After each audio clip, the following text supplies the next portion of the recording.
I think it's really important that the focus is on talking to parents, except in, if, vanishingly rare cases where they really think that to talk to parents would be to put the children at risk. Well, joining me now is Baroness Cass, Dr. Hilary Cass. She's a really well-renowned paediatrician. She was made a life peer, and she, of course, is the expert who carried out the independent review which looked at gender identity services for the under-18s. Hilary, welcome to the show again. Thanks very much for joining us. Very good to be here again. So what's your reaction to this new guidance for schools? Well, I'm broadly very supportive of the guidance. I mean, needless to say, it's a lot more complex to sort guidance for schools than it was for me developing guidance for the NHS, because there are many more competing factors. But broadly, I think they've done a very good job. And in particular, I'm really pleased that they have emphasised how important it is, in particularly young children, to be super cautious, because if children transition at a very early age, there is a risk that that locks them into a trajectory for life that may not have been the trajectory they should be set on.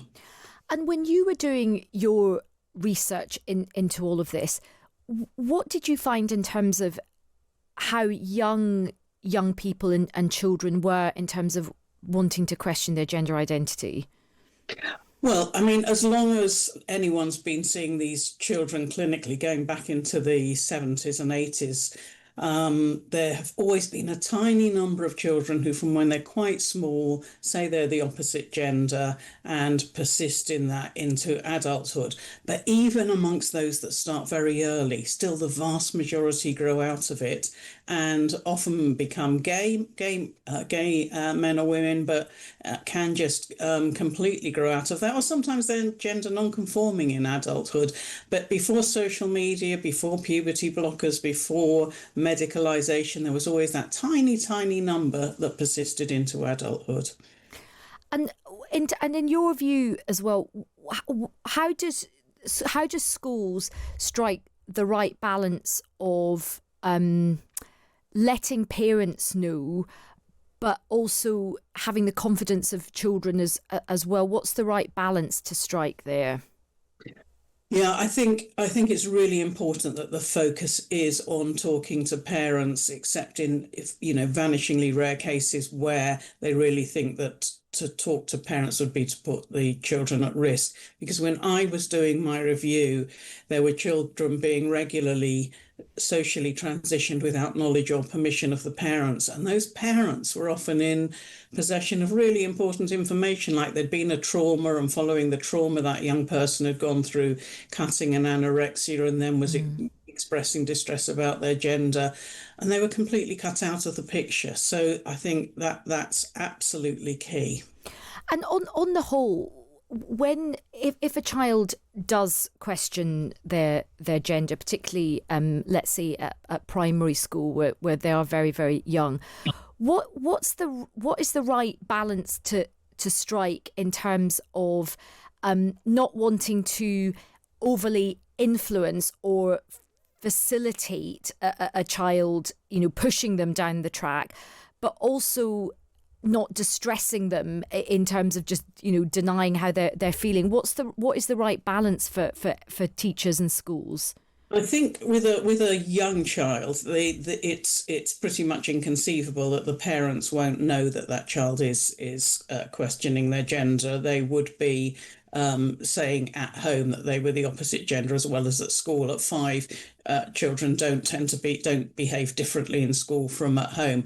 But in those cases, I would say they really need clinical advice early, because a parent may feel that because a girl likes playing with trucks and male type toys, that it means that they are maybe going to grow up to be a trans boy.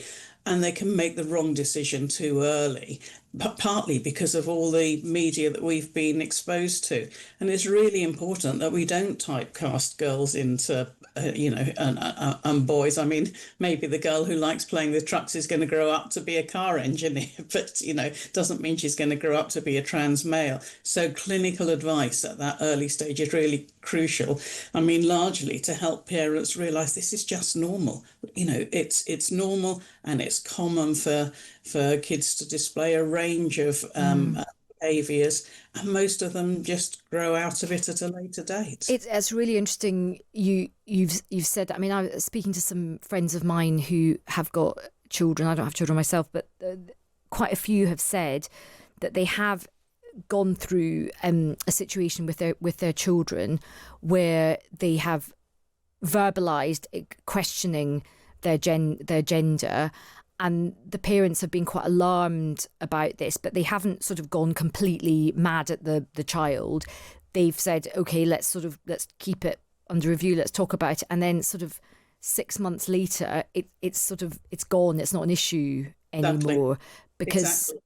They felt that they took the right decision, because if they'd screamed and shouted at their child about it, it maybe might have pushed them more into that sort of thing. But for the small number of children who are trans and they do believe that they're trapped in the wrong body, and they get the support and they've spoken to their parents about it, what do schools do then, particularly in secondary schools, if somebody does want to change their name or their pronouns, or wear a dress or whatever? What is the right thing to do, Hilary? I mean, even in secondary school, I would say it's quite important to get some clinical advice, because quite often these young people have a range of quite complex needs. Often they're neurodiverse, or they may be actually out of school, or there are quite complex challenges in the family for the sort of brothers or sisters. So even at that stage, I would say clinical advice is really, really key. And what we're trying to do in the NHS is getting the training as widely as possible so people can help support families. And again, I would say try and keep flexibility. I mean, I spoke to a parent whose son, and he was still using he, him pronouns, was sometimes going into school in a dress and sometimes in male typical clothes. And having that flexibility means you don't get locked in and you can't, step back from a position. Whereas the children that I'm really worried about are the ones who are in stealth, by which I mean other pupils, teachers even don't know that they are the opposite biological sex, and then they're in a state of terror that they're going to get found out. Right. Okay. I mean, that sounds like it would be very distressing. But for the child, as you say, this, let's take this example, this child who sometimes might wear female clothing, might wear male clothing. Is your professional advice that the school should just let that go? But then what facilities does this person use? I presume that the person still uses the facilities in terms of their assigned birth, their biological sex, or is there like a third space or something? Well, I think, school may not have a third space, so then they would have to use the facilities of their biological sex. If there is a third space, then well and good. But I think they've been quite clear in the guidance about what to do about sporting facilities and so on, and how to manage that. But I think it's really important to say that that this is still quite a rare condition as it goes, and although there's been increasing numbers of children who are gender questioning and gender non-conforming, and obviously people have become increasingly prepared to be pretty flexible about their gender, nonetheless the children who are going to grow up to be trans are really still quite tiny numbers. And for those children who do, I mean, it was interesting in Helen Joyce's clip, she said schools shouldn't be saying to people that you can change your sex, your biological sex. She's saying, and of course she's from Sex Matters, she says you cannot change your biological sex. But you can change your I mean, if you go through the process, if you firmly do believe that you are transgender, you can change your gender. Is that the right way to think about it? Yes, I think it is. I mean, for reasons that I don't understand and nobody else does clearly. There are some children and adults indeed who always feel uncomfortable in their biological sex. That does not feel like the right gender to them, and they are just never able to live comfortably. And so, and it might be a mix of almost every characteristic, whether it's our height, our intelligence, whether we're going to get heart disease, is a mix of three things: our biology, our psychology, and the sort of the social environment that we're growing up in. And it doesn't really matter which of those things has caused it, but some people will never, ever be comfortable in their birth registered gender. And so I'm not really terribly interested in whether we say, they are a male, they're a trans male.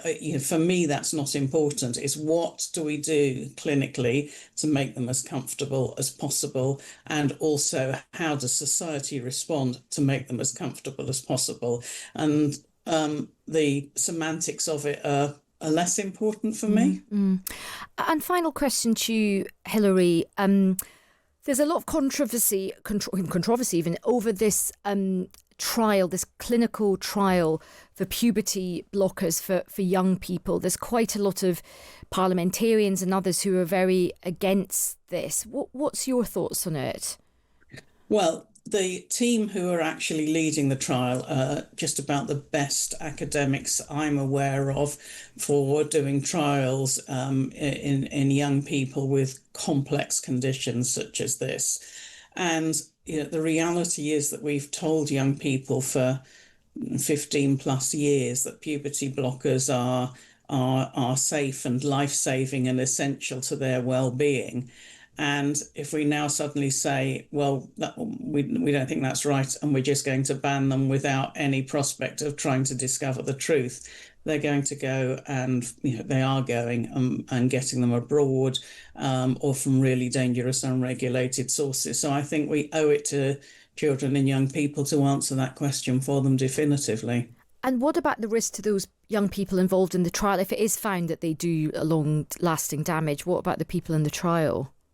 I think this is going to be about the most tightly monitored group of children that you can imagine. They'll be watching really, really closely for any effect on their bone health, any cognitive effects, any psychological effects.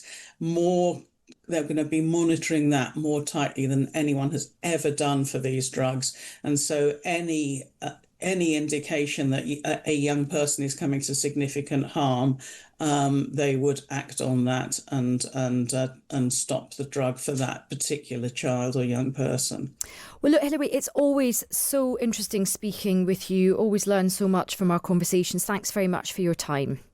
Great pleasure. See you again. See you soon. That's Baroness Cass, Dr. Hilary Cass. There are lots of messages coming in. Neil says, can you believe we've reached a stage in society where there's actual parents who through media and activism think a daughter playing with trucks might think that they're boys? Matt says, hallelujah that someone's pointed out that most of the non-binary or trans behaviours are actually kids not fitting into weird 1950s gender stereotypes. The confines of existing gender roles are what needs to be questioned, not biological facts of sex. That's Matt from Nottingham. And Keith says, didn't Ross and Friends play it dressing up as a girl? It was a storyline. Some children just explore. It doesn't mean anything.